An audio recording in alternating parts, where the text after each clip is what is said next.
वृत्ति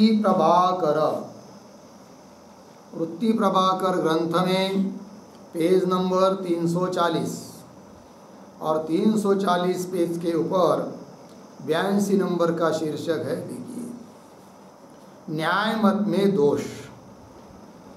नैयायिक के मत में अब सिद्धांती दोष दे रहे हैं। क्या है वो नैयायिक का मत? परतः प्रामाण्यवाद। नैयायिकों ने परतः प्रामाण्य, परतः अप्रामाण्य इस बात का स्वीकार किया है, और जबकि वेदांत मत में स्वतः प्रामाण्य, परतः अप्रामाण्य ऐसा स्वीकार है। बात समझ में आ रही है?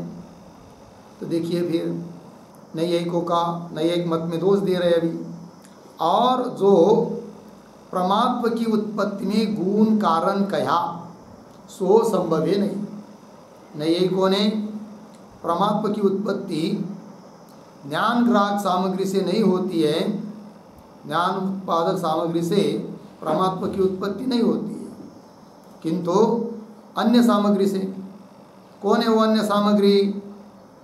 तो अधिक देश में है कि नहीं, गुण सामग्री, अधिक सामग्री। तो वही जो परमात्मा की उत्पत्ति में गुण कारण कया, अधिक सामग्री गुण माना है, सो संभव है नहीं। काहे थे? प्रत्यक्ष स्थल में अधिक गुण उन्होंने बताया था। वो क्या? तो प्रत्यक्ष स्थल में अधिक अवयवनते इंद्रिय का संयोग गुण कया है कि नहीं, अधिक अवयव के साथ इंद्रिय का संयोग वही गुण है, उससे परमात्मा ज्ञान उत्पन्न होता है, ऐसा बोला था। कौन? नहीं है। प्रत्यक्ष स्थल में अधिक अवयवनते इंद्रिय का संयोग गुण कया, सो निरवयव रूपादि के प्रत्यक्ष में संभवे नहीं। आप समझ लीजिए, रूप का प्रत्यक्ष हो रहा है, इदम रूपम, तो रूप का प्रत्यक्ष करते समय अधिक अवयव के साथ संभव नहीं हो पाएगा, क्योंकि रूप कैसा पदार्थ है? निरवयव। रूप के कोई अवयव थोड़ी है। अवयव द्रव्य के होते हैं, गुण के नहीं। रूप गुण है, तो उसके अवयव नहीं है, निरवयव है। तब रूप का प्रत्यक्ष करना है कि नहीं? तब उसमें परमात्मा उत्पन्न होने के लिए अधिक अवयव के साथ संयोग चाहिए। अधिक अवयव ही नहीं, उसको अवयव ही नहीं है, अधिक कहाँ से आएंगे? निरवयव रूप आदि के प्रत्यक्ष में संभव है नहीं। और अनुमिति में गुण कहा था उन्होंने परमात्मा उत्पन्न होने के लिए। क्या? अनुमिति में व्याप्य हेतु का पक्ष में ज्ञान गुण कहा। व्याप्य जो हेतु उसका पक्ष में क्या होना चाहिए? ज्ञान गुण कया, सो भी संभवे नहीं। काहे थे? कैसे? जहाँ उदाहरण दे रहे, वन्नी सहित पर्वत में धूलि पटल में धूम भ्रम हो के वन्नी का ज्ञान होवे। बराबर, पर्वत वहाँ वन्य है, धूम नहीं है, किंतु धूलि पटल है, और धूलि पटल को ही गलती से धूम समझ बैठ गया, तो वह व्याप्य हेतु का ज्ञान तो नहीं है जिससे परमात्मा उत्पन्न होता है। अतः यहाँ पर परमात्मा उत्पन्न नहीं होना चाहिए, किंतु जो अनुमिति ज्ञान उत्पन्न होता है वह तो प्रमाय अनुमिति ज्ञान होता है, क्योंकि वह वन्य है, वो नहीं होना चाहिए। क्यों हो रहा है फिर? है ना? इसका मतलब नहीं है, एक मत ठीक नहीं है। जहाँ वन्य सहित पर्वत में धूलि पटल में धूम भ्रम हो के वन्य का ज्ञान होवे, तहा उक्त गुण तो नहीं है। उक्त गुण मतलब व्याप्य हेतु का पक्ष में ज्ञान, क्योंकि हेतु ही नहीं वहाँ पर धूम है कि नहीं? तो ऐसा धूम हो फिर उसको वो व्याप्य तो है, किंतु व्याप्य धूम का पर्वत पर ज्ञान थोड़ी है यहाँ पर, क्योंकि धूम वहाँ पर नहीं, धूलि पटल है। ता उक्त गुण तो नहीं है। और वन्य की अनुमिति प्रमा हो गए, किंतु जो वन्य की अनुमिति होती है वो कैसी? प्रमा। या ते परमात्मा की उत्पत्ति में गुण को जनकता कहना संभवे नहीं। इसलिए कुल मिलाकर परमात्मा की उत्पत्ति में जो गुण कारण कहे है वो उसका कहना नैयायिकों का कहना ठीक नहीं। यदि परमात्मा की उत्पत्ति में गुण को जनकता कहना संभव है नहीं, किंतु फिर ज्ञान सामान्य की सामग्री थे परमात्मा की उत्पत्ति हो गए। ज्ञान की सामान्य सामग्री उससे ही परमात्मा की क्या होती है? उत्पत्ति है कि नहीं? यह वेदांत का मत है, वो ठीक है। ज्ञान सामान्य की सामग्री थे परमात्मा की उत्पत्ति हो गए, लग गया। और जो ऐसे कहे कदाचित तब दोष देगा वो नैयायिकादि, क्या कहेगा? ज्ञान सामान्य की सामग्री थे परमात्मा की उत्पत्ति माने तो ब्रह्म स्थल में भी ज्ञान सामान्य सामग्री होने थे प्रमाद ज्ञान हुआ चाहिए। यदि ज्ञान की सामान्य सामग्री से ही परमात्मा की उत्पत्ति होती है तो जहाँ ब्रह्म ज्ञान उत्पन्न होता है वहाँ पर भी ज्ञान की सामान्य सामग्री है, फिर वहाँ पर भी परमात्मा ज्ञान उत्पन्न होना चाहिए, प्रमाद ज्ञान उत्पन्न होना चाहिए।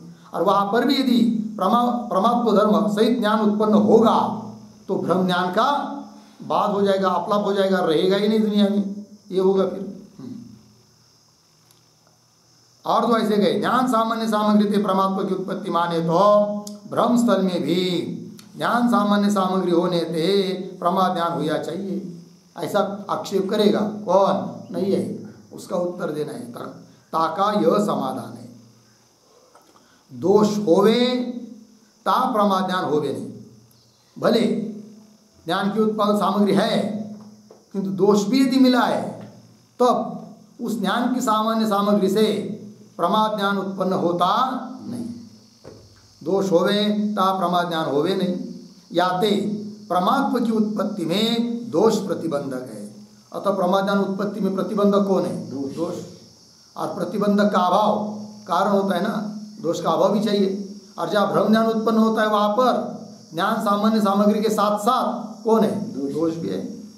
याते परमात्मा की उत्पत्ति में दोष प्रतिबंधक है और सकल कार्य की उत्पत्ति में प्रतिबंधक अभाव हेतु है। दुनिया का कोई भी कार्य उत्पन्न होना हो तो वहाँ क्या चाहिए? प्रतिबंधक का अभाव। यदि बीच में कोई प्रतिबंधक आकर बैठता है तो ज्ञान कोई कार्य उत्पन्न होता नहीं। सकल कार्य की उत्पत्ति में प्रतिबंधक अभाव हेतु है। याते इसलिए दोष अभाव सहित ज्ञान की सामग्री थे प्रमा की उत्पत्ति हो गए।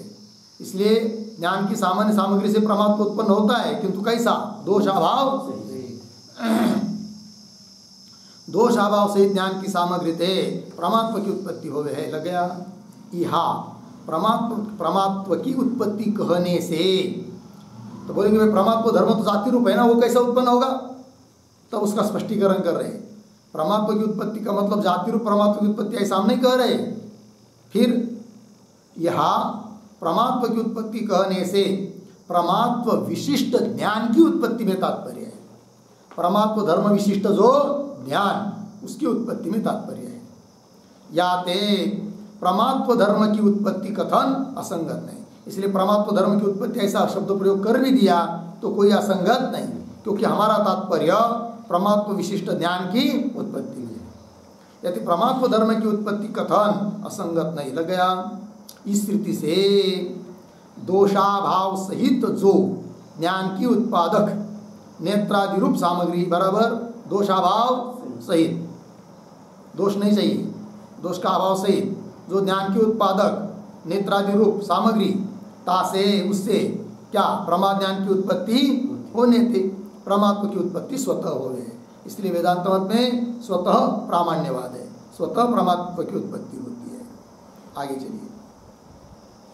यद्यपि ज्ञान सामान्य की सामग्री इंद्रिय अनुमानादिक है, बात बराबर। ज्ञान सामान्य की सामग्री कौन है? इंद्रिय अनुमानादिक है।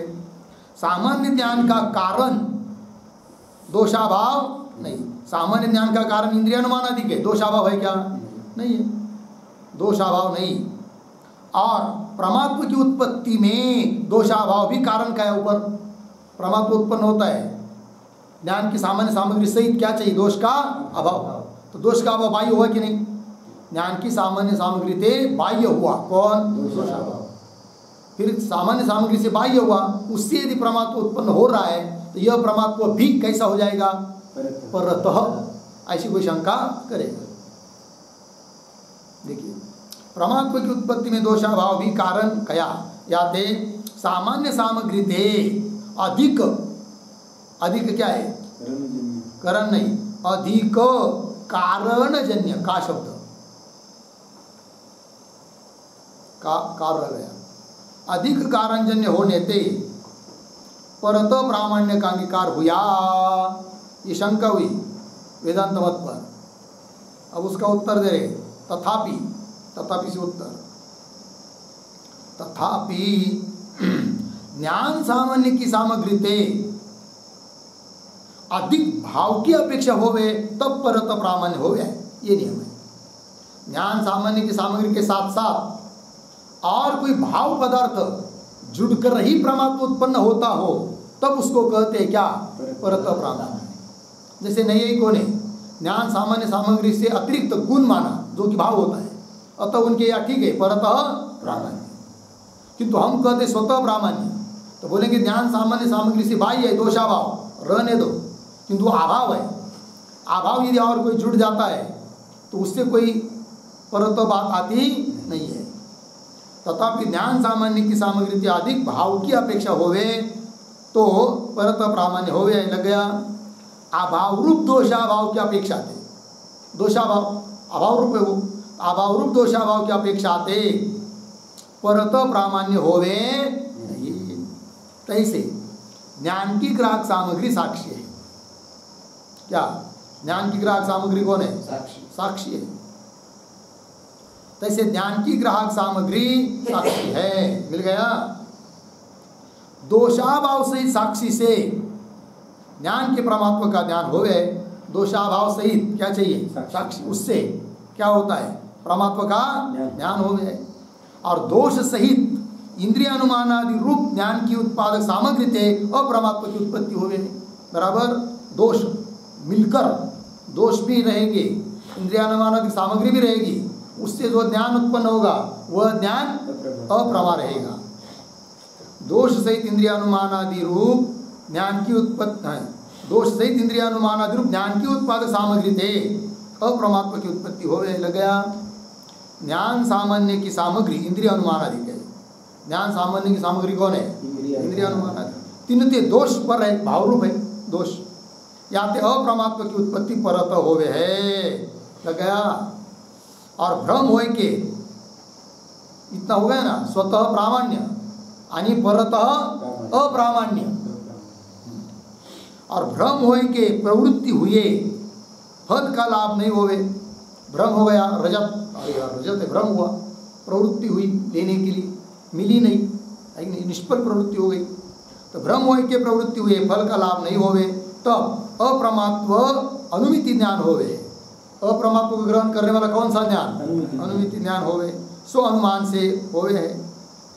और ज्ञान ग्राहक सामग्री साक्षी से अनुमान भिन्न है, लेकिन दोष भी भिन्न है, अनुमान भी भिन्न है ज्ञान ग्राहक सामग्री से, अतः परत अप्रमा। ज्ञान ग्राहक सामग्री साक्षी से अनुमान भिन्न, या ते अप्रामाण्य ग्रह भी परते होवे, लग गया। अप्रामाण्य की उत्पत्ति भी परत और अप्रामाण्य का ग्रह भी परत। आगे अनुमान का आकार, इदम जल ज्ञानम अप्रमा निष्फल प्रवृत्ति जनकत्वात्, यत्र यत्र निष्फल प्रवृत्ति जनकत्वम तत्र तत्र अप्रमात्वम यथा भ्रमांतरम, ये अनुमान है।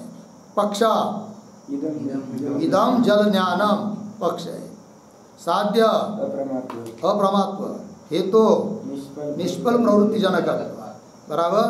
जहाँ जहाँ निष्फल प्रवृत्ति जनकत्व है वहाँ वहाँ अप्रमात्व होता है। यत्र यत्र निष्फल प्रवृत्ति जनकत्वम तत्र तत्र अप्रमात्वम यथा भ्रमांतरम। इस रीति से ज्ञान की उत्पत्ति काल में ही साक्षी से ज्ञान के स्वरूप का प्रकाश होवे है, लग गया। ज्ञान की उत्पत्ति काल में ही साक्षी से क्या होता है, ज्ञान के स्वरूप का प्रकाश होवे है, और ज्ञान वृत्ति परमात्मा का प्रकाश होवे है। अतिरिक्त कोई अनुव्यवसाय वगैरह मानने की जरूरत नहीं है। हो गया इतना। आगे आख्यातिवादी के वचन का परिहार। अब आख्याति वाले जो बात कुछ बात बोले थे तो उनका क्या करना है भाई, खंडन करना है, परिहार करना है। देखो, निश्चय ज्ञान का संशय ज्ञान से विरोध है। जहाँ निश्चयात्मक ज्ञान होता है वहाँ संशयात्मक ज्ञान नहीं होता है, और जहाँ संशयात्मक ज्ञान रहता है वहाँ पर उस समय निश्चयात्मक ज्ञान नहीं है। जब संशय निवृत्त हो जाएगा तब हो सकता है क्या, निश्चयात्मक ज्ञान। तात्पर्य दोनों एक काल में होते नहीं, दोनों का क्या हुआ, विरोध।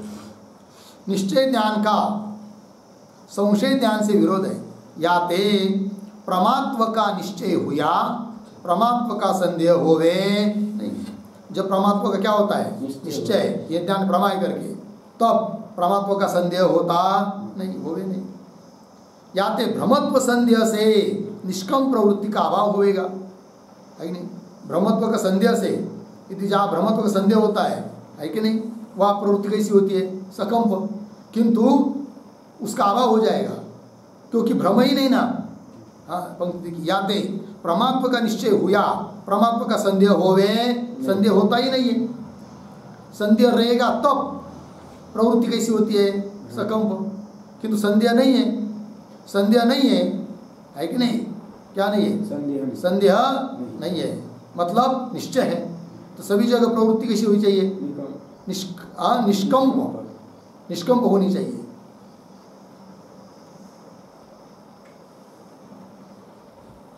देखो भाई, पुनः देखिए पंक्तियां शुरू से। निश्चय ज्ञान का संशय ज्ञान से विरोध है, हो गया। याते प्रमात्व का निश्चय हुआ, प्रमात्व का संदेह होवे नहीं। याते, इसलिए भ्रमत्व संदेह से क्या? निष्कंप प्रवृत्ति का अभाव होवेगा, मतलब निष्कंप प्रवृत्ति नहीं होगी। दुनिया में भ्रम का संदेह होकर क्या होती है? प्रवृत्ति होती है कि नहीं? किंतु यहाँ पर भ्रमत्व का संदेह होगा क्या? नहीं। तो भ्रमत्व के संदेह से निष्कम प्रवृत्ति का अभाव होवेगा, यह ख्यातिवादी का वचन असंगत है। समझ में आया कि नहीं? नहीं आया? कैसे नहीं आया? याते भ्रमत्व संदेह से क्या? उसके पीछे की पंक्ति देखिए पहले। यदि प्रमात्व का निश्चय हुआ, प्रमात्व का संदेह हो भी नहीं, इतनी बात लगी, क्योंकि दोनों का क्या है? विरोध। किस किस का? निश्चय ज्ञान का और संशय ज्ञान का क्या है? विरोध। अब निश्चय किसका हुआ है? प्रमात्व ज्ञान का। तो प्रमात्व ज्ञान का जब निश्चय हुआ तो प्रमात्व का संदेह रहेगा क्या? संदेह होवे नहीं, संदेह होता नहीं है। यदि संदेह होता तो हो, वो तो ठीक है, निश्चय नहीं होगा। संदेह होगा तो निष्कम प्रवृत्ति नहीं होगी। संदेह रहेगा तो निष्कम प्रवृत्ति होगी क्या? नहीं। क्या होगा फिर? निष्कम प्रवृत्ति का अभाव। कब संदेह होगा तो निष्कम प्रवृत्ति का अभाव, बराबर कि नहीं? किंतु कब संदेह होगा? तब ना, किंतु संदेह है नहीं। तो दुनिया में जहां जहां पर संदेह से क्या होती है? निष्कम प्रवृत्ति का अभाव होता है कि नहीं? इसका क्या हो जाएगा? लोभ, बराबर है कि नहीं? दुनिया में किसी का संदेह हो गया तो निष्कम प्रवृत्ति होती है क्या? नहीं होती ना। तो निष्कम प्रवृत्ति का क्या है? अभाव है। उसको पूछेंगे, अरे तुम्हारी निष्कम प्रवृत्ति क्यों नहीं हो रही है? अरे इसलिए नहीं हो रही कि हमको संदेह है। संदेह है इसलिए क्या होता है? मेरी निष्काम प्रवृत्ति नहीं हो रही, मतलब निष्कंप प्रवृत्ति का, निष्काम नहीं, निष्कंप प्रवृत्ति का क्या है? अभाव होएगा। हाँ ना, संदेह मतलब किसका संदेह? भ्रमत्व का संदेह। ये रजत है या रजत जैसा दूसरा कोई पदार्थ है, मतलब या भ्रम है या ज्ञान या प्रमा ज्ञान है, ये क्या हुआ? संदेह। और ऐसा संदेह होने के बाद निष्कम प्रवृत्ति होती है क्या? नहीं। निष्कम प्रवृत्ति का क्या है? अभाव हो गया।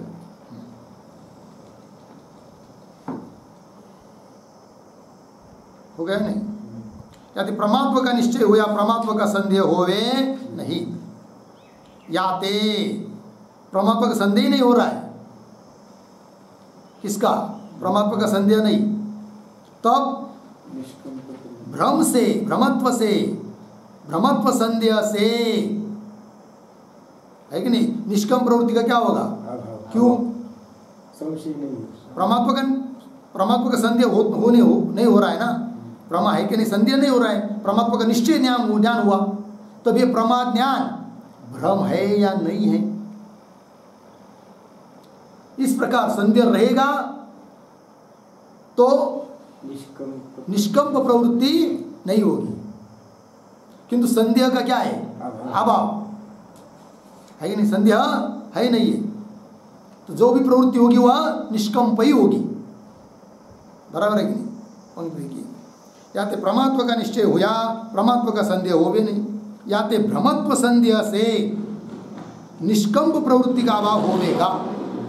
हो गया। यह आख्यातिवादी का वचन असंगत है। यद्यपि प्रमात्व संशय का विरोधी प्रमात्व निश्चय है कि नहीं? प्रमात्व संशय जब रहता है तो प्रमात्व निश्चय नहीं होता है, जब प्रमात्व निश्चय रहता है तो प्रमात्व संदेह। यद्यपि प्रमात्व संशय का विरोधी क्या है? प्रमात्व निश्चय। भ्रमत्व संशय का विरोधी प्रमात्व निश्चय नहीं।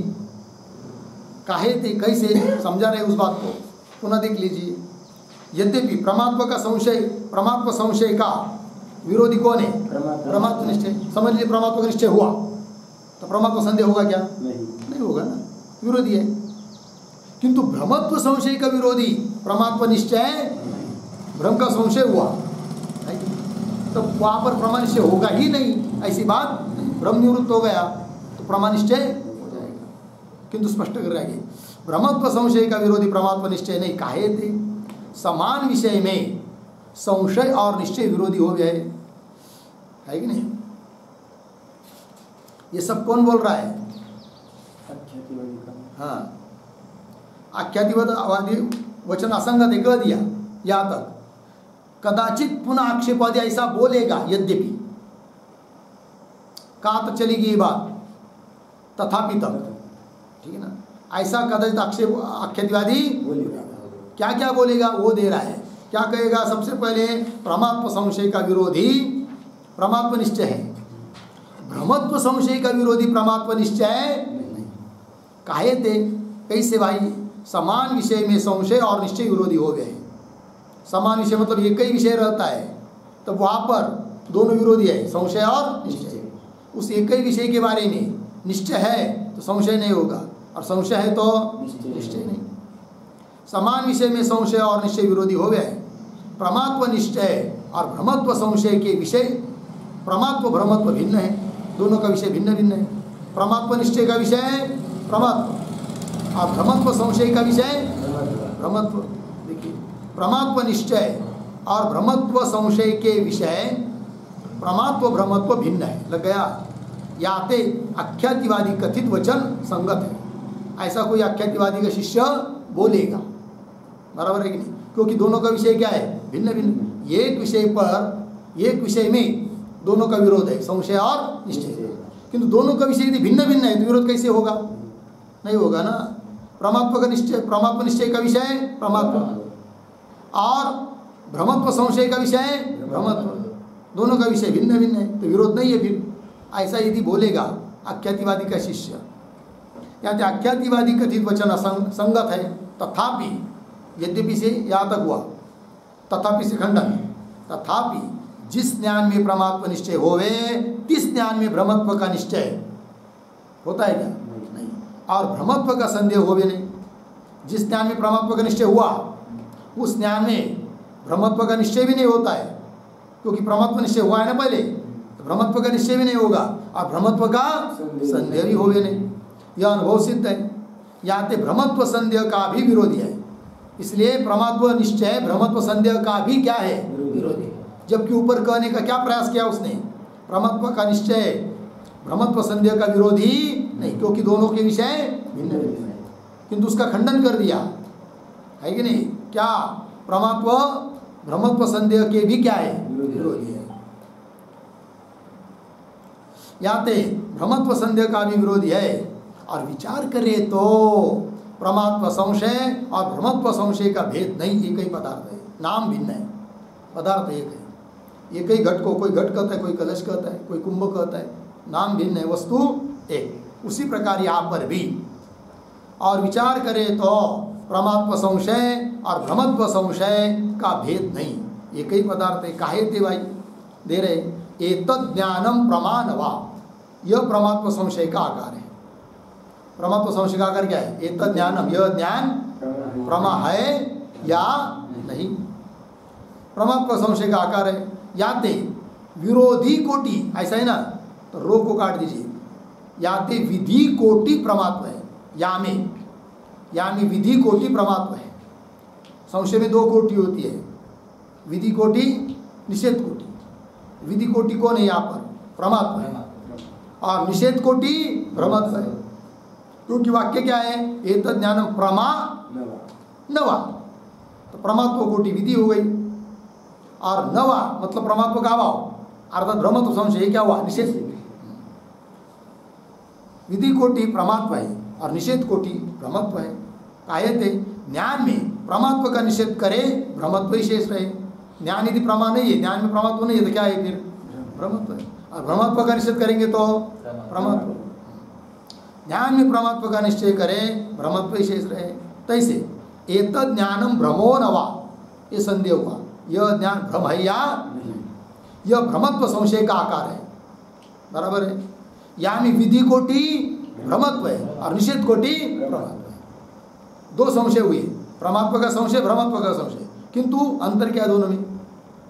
कुछ नहीं, केवल इतना ही हुआ, विधि कोटि निषेध कोटि बदल गई, किंतु बात तो एक ही है। ज्ञान में भ्रमत्व का निषेध करे तो प्रमात्व का ही शेष रह जाए। ज्ञान भ्रम नहीं है, इसका मतलब क्या है फिर? भ्रम है। ज्ञान में भ्रमत्व का निषेध करे तो प्रमात्व का ही शेष है। इस रीति से दोनों संशय में भ्रमत्व प्रमात्व कोटि समान है कि नहीं? मानो इसलिए प्रमात्व का संशय, भ्रमत्व का संशय, ये दो चीज नहीं है, एक ही है। लग गया? और दोनों विरोधी है। यहाँ प्रमात्व संशय और भ्रमत्व संशय का भेद नहीं। लग गया? तथापि जामी विधि कोटि प्रमात्व है, सो प्रमात्व संशय कहिए, तो भी प्रमात्व संशय किसको कहेंगे? जिसमें विधि कोटि प्रमात्व है। और भ्रमत्व संशय किसको कहेंगे? जिसमें विधि कोटि प्रमात्व है। जामी विधि कोटि प्रमात्व है, सो प्रमात्व संशय कहिए। जामी विधि कोटि भ्रमत्व है, सो भ्रमत्व संशय कहिए। या प्रकार से प्रमात्व संशय भ्रमत्व संशय का विषय समान होने थे। वो क्या कहा था उसने? यद्यपि से दोनों का विषय भिन्न भिन्न है, अतः विरोध नहीं, किंतु दोनों का विषय विचार करने पर एक ही है, अतः दोनों का परस्पर विरोध है। यहाँ प्रकार से प्रमात्व संशय और भ्रमत्व संशय का विषय समान होने थे प्रमात्व निश्चय हुआ। जैसे प्रमात्व संशय होवे नहीं, जैसे भ्रमत्व संशय भी होवे। प्रमात्व का निश्चय होने पर भ्रमत्व का संशय होता है क्या? नहीं। प्रमात्व निश्चय हुआ जैसे प्रमात्व संशय होवे नहीं, तैसे भ्रमत्व संशय भी होवे नहीं। याते सिद्धांत मत में भ्रम ज्ञान को माने निष्कम प्रवृत्ति संभव है, इसलिए भ्रम ज्ञान स्वीकार है कि नहीं? भ्रम ज्ञान सिद्धांत मत में भ्रम ज्ञान को माने तो भी भ्रम ज्ञान नाम की वस्तु है ऐसा स्वीकार करने पर भी क्या? निष्काम प्रवृत्ति संभव। उसने क्या कहा था? भ्रम ज्ञान यदि रहेगा तो निष्कंप प्रवृत्ति नहीं होनी, किंतु संभव है, निष्कंप प्रवृत्ति संभव है। अनिर्वचनीय का निश्चय भ्रम निश्चय, यह अनिर्वचनीय पदार्थ है ऐसा निश्चय कहेंगे तो उसको क्या कहेंगे? भ्रम निश्चय। चलिए, भ्रांति ज्ञान की त्रिविधता और वृत्ति भेद का उद्धार, ठीक है ना? अब भ्रम ज्ञान तीन प्रकार का है और वृत्ति ज्ञान का कथन उद्धार। इस रीति से संशय निश्चय भेद से भ्रम ज्ञान दो प्रकार का है मुख्य, संशय ज्ञान, भ्रम ज्ञान। संशय ज्ञान, निश्चय ज्ञान, दो ज्ञान हुआ कि नहीं? भ्रम ज्ञान का विचार, भ्रम ज्ञान भी दो प्रकार का है, संशय भ्रम और निश्चयात्मक भ्रम। ये सर्प ही है निश्चयात्मक भ्रम, सर्प है या दूसरा कुछ है, भ्रम ही है किंतु संशयात्मक। इसलिए संशय निश्चय भेद भ्रम ज्ञान दो प्रकार का है। तर्क ज्ञान मिल गया ना? तर्क का है ना, का को काट दीजिए। तर्क ज्ञान भ्रम निश्चय के अंतर्गत है। तर्क एक होता है, उस तर्क ज्ञान किसके अंतर्गत? भ्रम निश्चय के अंतर्गत है। काहे थे? व्याप्य के आरोप थे, व्यापक का आरोप तर्क गई है। तर्क मतलब क्या? व्याप्य के आरोप से व्यापक का आरोप। आरोप किसको कहते हैं? जो पदार्थ वहाँ है तो भी बताया जा रहा है उसका अभाव, उसको कहते हैं क्या? आरोप है कि नहीं? कोई पदार्थ व्यक्ति सज्जन है किंतु उसके ऊपर कह रहे कि चोर है करके, ये क्या हुआ? आरोप हुआ।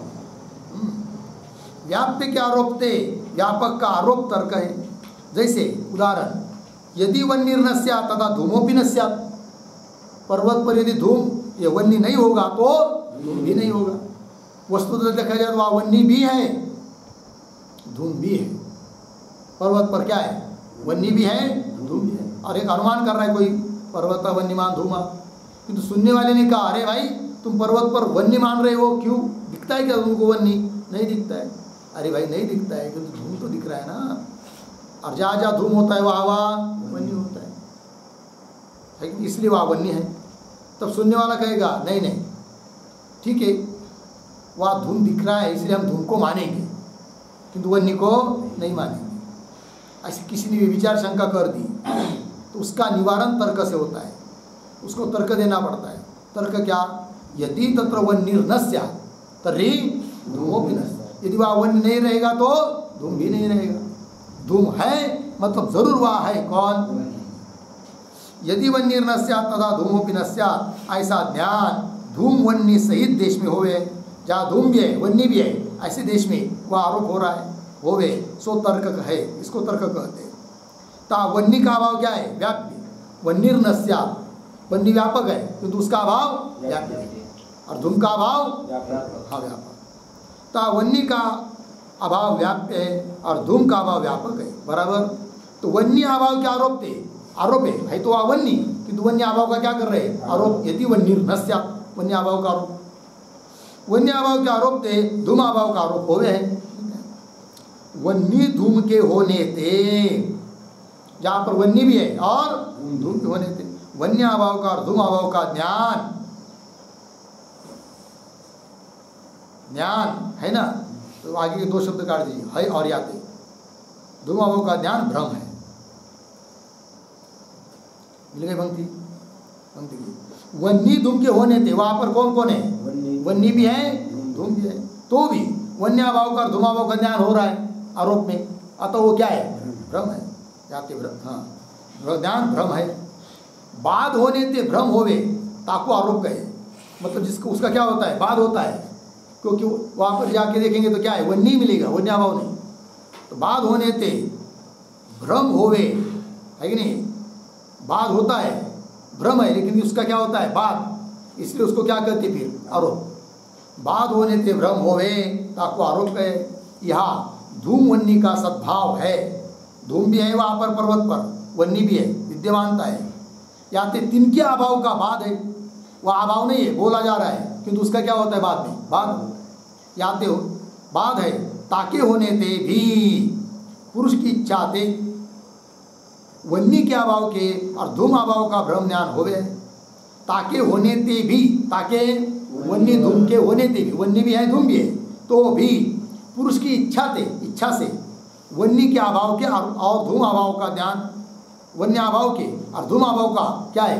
भ्रम ज्ञान। वहाँ पर वन्य का अभाव भी नहीं है ना, तो भी बोला जा रहा है, धूम का अभाव नहीं है, बोला जा रहा है, वस्तुतः वहाँ पर वन्य और धूम ही है कि नहीं? किंतु बोल रहे क्या? यदि वन्य न स्यात् तथा धूमोपि, अतः वन्य अभाव और धूम अभाव क्या है? भ्रम है, तर्क है वो। इच्छा थे वन्य के अभाव के और धूम अभाव का ज्ञान भ्रम ज्ञान हो गया, याते आरोप है। इस रीति से आरोप स्वरूप तर्क भी, तर्क कैसा होता है? आरोप स्वरूप होता है। आरोप स्वरूप तर्क भी भ्रम के अंतर्भूत है, पृथक नहीं। वृत्ति के प्रसिद्ध भेद कहे और अवान्तर भेद अनंत है। लग गया? वृत्ति के प्रसिद्ध भेद बता दिया, प्रत्यक्ष वृत्ति, अनुमिति वृत्ति वगैरह वगैरह, और पुनः प्रमावृत्ति, अप्रमावृत्ति, ये सब बातों का विचार हुआ। ऐसे अवान्तर भेद देखेंगे तो बहुत है, घटाकार वृत्ति, पटाकार वृत्ति, मटाकार वृत्ति वगैरह वगैरह, और उसका विचार करने से लाभ भी यहाँ तक ये विचार हुआ। इति श्रीमन निश्चल दासावसाद विरचिते वृत्ति प्रभाकरे वृत्ति भेद निरूपण प्रसंग प्राप्त सत्या क्या है? सत्ख्यात्यादि निराकरण आगता आख्याति निराकरण प्रयोजक स्वतः प्रमात्व प्रमाण निरूपण नाम सप्तमः प्रकाश। लग गया? इस प्रकार श्रीमान निश्चल दास जी महाराज उनके द्वारा विरचित वृत्ति प्रभाकर नाम का ग्रंथ, उस ग्रंथ में वृत्ति भेद का निरूपण करने का प्रसंग था।